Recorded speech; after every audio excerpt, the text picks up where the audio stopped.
Perang Dunia Kedua kita kenal sebagai perang yang bisa dikatakan brutal dalam sejarah manusia.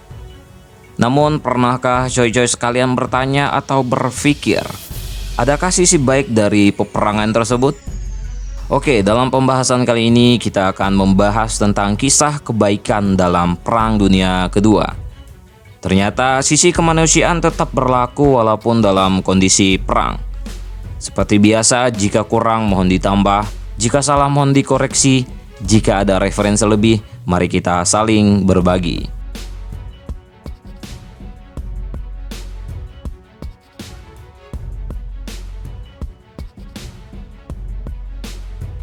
Yang pertama, pesawat Jerman mengawal pesawat Amerika Serikat yang rusak parah.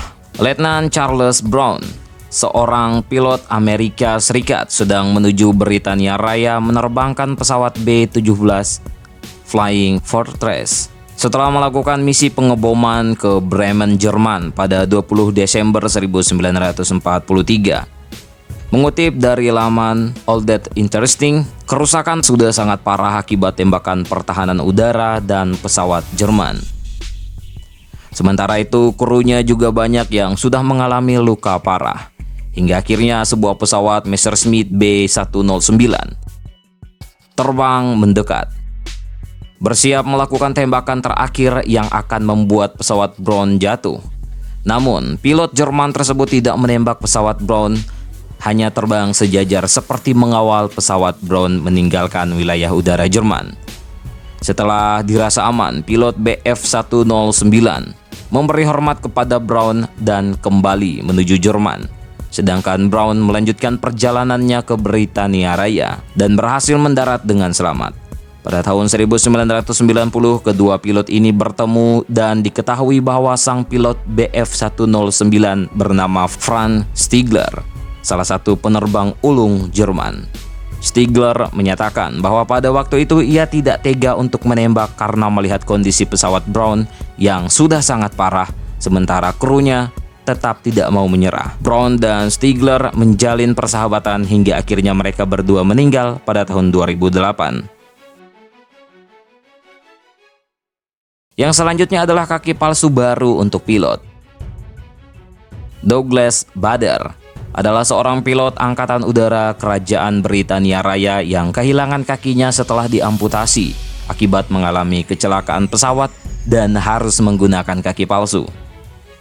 Seperti ditulis dalam laman The Mighty, Bader kehilangan kaki palsunya ketika berusaha keluar dari pesawatnya yang akan jatuh di wilayah Jerman. Bader kemudian ditangkap oleh pasukan Jerman dan menjadi tawanan perang. Reputasinya sebagai salah satu penerbang terbaik di Britania Raya membuatnya disegani oleh Jerman dan mendapat perlakuan baik selama menjadi tawanan perang. Jerman sempat meminta Britania Raya untuk mengirimkan kaki palsu baru untuk menggantikan kaki palsu Bader. Luftwaffe juga memberi jaminan keamanan bagi pesawat yang akan mengangkut kaki palsu Bader. Kaki palsu untuk Bader dijatuhkan dari pesawat pengebom Britania Raya ke Saint-Omer, Prancis, tempat Bader ditawan. Bader sendiri berulang kali mencoba kabur selama menjadi tawanan perang. Hal ini membuat pasukan Jerman harus melepaskan kaki palsu Bader setiap kali ingin tidur agar tidak dapat kabur.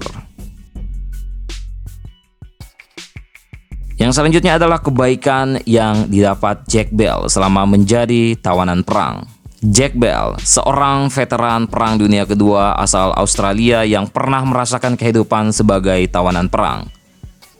Pada Januari 1942, seperti ditulis dalam laman berita Ballarat, pesawat yang ia tumpangi jatuh di front Afrika Utara, tapi ia masih dapat selamat dengan kondisi yang cukup parah. Pasukan Jerman langsung membawa Bell yang masih hidup untuk mendapatkan perawatan medis. Ia menceritakan bagaimana dokter Jerman dan suster di rumah sakit khusus tawanan perang Italia merawatnya dengan sangat baik. Bell juga menceritakan tentang Eda Mussolini Ciano, anak Benito Mussolini yang bergabung dalam Palang Merah selama Perang Dunia Kedua. Eda menyempatkan untuk memeriksa kondisi setiap tawanan dan berbincang dengan mereka. Selama dalam penjara, para tawanan saling bekerja sama, berbagi makanan meskipun latar belakang negara mereka berbeda. termasuk tawanan dari Rusia yang mendapatkan perlakuan lebih buruk oleh tentara Nazi Jerman. Tetapi mereka tetap mau melakukan apa saja demi membantu tawanan perang lain. Dari pengalamannya, Bell mengingatkan kepada masyarakat di era modern untuk tidak meninggalkan nilai-nilai kemanusiaan seperti kebaikan-kebaikan yang ia temukan selama menjadi tawanan perang. Yang selanjutnya adalah bir, rokok, dan makanan lezat dari Rommel untuk seorang tawanan perang. Roy Woolrijks pernah menjadi tawanan perang Erwin Rommel. Roy tertangkap oleh pasukan Jerman dalam sebuah misi rahasia sebelum invasi Normandia untuk memastikan tidak ada ranjau di pantai. Selama dalam penahanan, ia berkali-kali diinterogasi tentang misi yang sedang dilakukannya. Meskipun telah diancam akan dibawa ke Gestapo untuk ditembak, Roy tetap tidak mau memberitahukan misi rahasianya. Alih-alih dibawa ke Gestapo, Roy justru dibawa ke ruangan Rommel. Seperti ditulis dalam laman BBC, ia ditanya oleh Rommel tentang apa yang ia inginkan saat itu. Sontak ia pun menjawab bahwa ia ingin bir, rokok, dan makanan yang enak.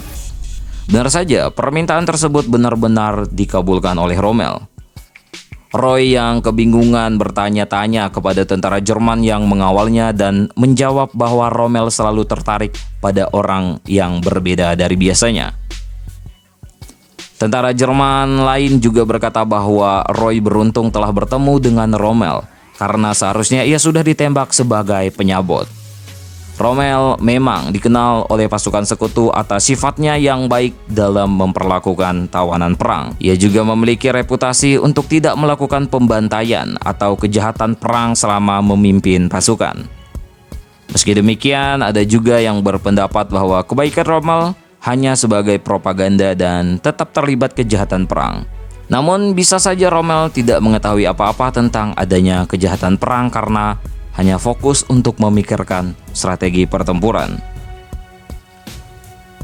Yang selanjutnya adalah penduduk Muslim menyembunyikan orang Yahudi. Orang-orang Yahudi harus melalui hari-hari penuh ketakutan selama Perang Dunia Kedua karena diburu oleh pasukan Nazi Jerman. Mereka yang tertangkap biasanya dimasukkan ke dalam kamp konsentrasi atau langsung Mereka juga tidak dapat meminta bantuan kepada orang lain karena ancaman pasukan Jerman Nazi bagi siapa saja yang berani menyembunyikan orang Yahudi. Meski demikian, ternyata tetap ada masyarakat yang dengan beraninya memberi perlindungan bagi orang Yahudi dari kejaran pasukan Jerman Nazi. Salah satunya adalah kisah sebuah keluarga Muslim di Albania yang menampung Johanna Neumann bersama ibunya selama Jerman Nazi menduduki wilayah Albania. Seperti ditulis dalam laman berita Time, Johanna merupakan keturunan Yahudi kelahiran Hamburg yang pindah ke Albania sejak tahun 1939. Pada pasukan Jerman Nazi, keluarga Muslim tersebut selalu mengatakan bahwa Johanna dan ibunya adalah saudara mereka yang datang dari Jerman dan bukan orang Yahudi. Padahal jika terbukti bahwa mereka adalah Yahudi, maka keluarga Muslim tersebut akan langsung dieksekusi. Bisa saja keluarga Muslim tidak memberi perlindungan kepada orang-orang Yahudi karena pasukan Jerman Nazi tidak mengincar keluarga Muslim, dan risiko besar yang akan mereka hadapi jika sampai ketahuan oleh pihak Jerman. Namun mereka tetap memilih untuk mengedepankan sisi kemanusiaan meski nyawa taruhannya demi melindungi orang Yahudi. Tentang ini bagaimana menurut kalian, coy?